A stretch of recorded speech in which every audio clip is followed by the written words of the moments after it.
ഇന്നത്തെ യാത്ര കർണാടകയിലെ അധികം ആരും എക്സ്പ്ലോർ ചെയ്യാത്ത ഒരിടത്തേക്കാണ്. ഈ വേനൽ ചൂടിലും 24 മണിക്കൂറും തണുത്ത കാറ്റ് കിട്ടുന്ന ഒരു കുന്നും അതിൻ്റെ മുകളിലെ ക്ഷേത്രവും കാണുവാനാണ് ഞങ്ങൾ പോകുന്നത്.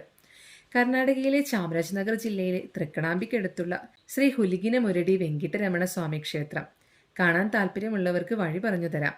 ഗുണ്ടൽപേട്ട RTO ചെക്ക് പോസ്റ്റിന്റെ അടുത്തു നിന്നും വലത്തേക്കുള്ള വഴിയിൽ 10 കിലോമീറ്റർ സഞ്ചരിച്ചാൽ തൃക്കണാമ്പിയിലെത്തും.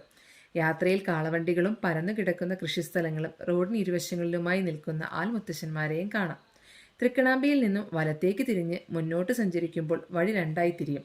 ഇടത്തേക്കുള്ള വഴിയിലൂടെ മുന്നോട്ട് യാത്ര തുടർന്നാൽ റോഡിന്റെ ഇടതുഭാഗത്ത് അടുപ്പിച്ച് 2 വഴികൾ കാണാം. നമ്മൾ പോവേണ്ടത് ആദ്യത്തെ വഴിയിലൂടെയാണ്. 2 വശവും വഴിയിലുടനീളം മരങ്ങൾ കാണാം. മുന്നോട്ട് പോകുന്നതിനനുസരിച്ച് വലതുഭാഗത്ത് നമ്മൾ എത്തിച്ചേരേണ്ട കുന്ന് പ്രത്യക്ഷപ്പെടുന്നതായി കാണാം.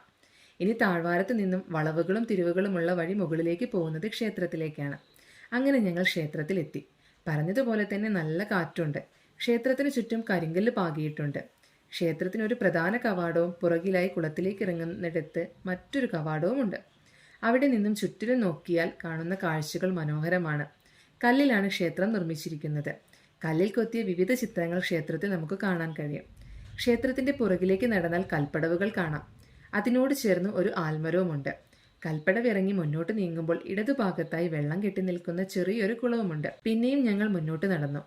അവിടെ നിന്നും ചുറ്റുപാടും നോക്കിയാൽ ആദ്യം കണ്ണിലുടക്കുന്നത് ഗോളാകൃതിയിലുള്ള ഒരു പാറയാണ്. ക്ഷേത്രത്തിന്റെ ചുറ്റുമതിൽ പൂർണ്ണമായി നിർമ്മിച്ചിരിക്കുന്നത് കല്ലുകൊണ്ടാണ്. അച്ചുവിനും സിച്ചുവിനും സ്ഥലം വളരെ ഇഷ്ടമായി. നല്ല കാറ്റും കളിച്ചു നടക്കാനുള്ള സ്ഥലവും. ഇനി വൈകുന്നേരമേ നട തുറക്കുള്ളൂ. എന്തായാലും കാണേണ്ട ഒരു സ്ഥലം തന്നെയാണ്. ചെറിയ 2 കാൽപാദങ്ങൾ പാറയിൽ കൊത്തിവെച്ചിരിക്കുന്നു. അതിനോട് ചേർന്ന് ഒരു കൽത്തൂണും ഉണ്ടായിരുന്നു.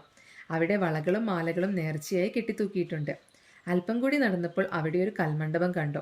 അവിടെ ഇരുന്ന് അല്പനേരം വിശ്രമിച്ചു. നല്ല കാറ്റുണ്ട്. അവിടെ നിന്ന് നേരെ പോയത് ക്ഷേത്രത്തിലെ കുളം കാണാനാണ്. കൽപ്പടവുകൾ ഇറങ്ങി താഴെ എത്തിയപ്പോൾ കുളത്തിൽ നിറയെ മത്സ്യങ്ങളും ആമയും ഉണ്ടായിരുന്നു. കുളത്തിനോട് ചേർന്ന് ഒരു വിഗ്രഹവും കാണാമായിരുന്നു. കാഴ്ചകളെല്ലാം കണ്ട് ഞങ്ങൾ അവിടെ നിന്നും തിരിച്ചു.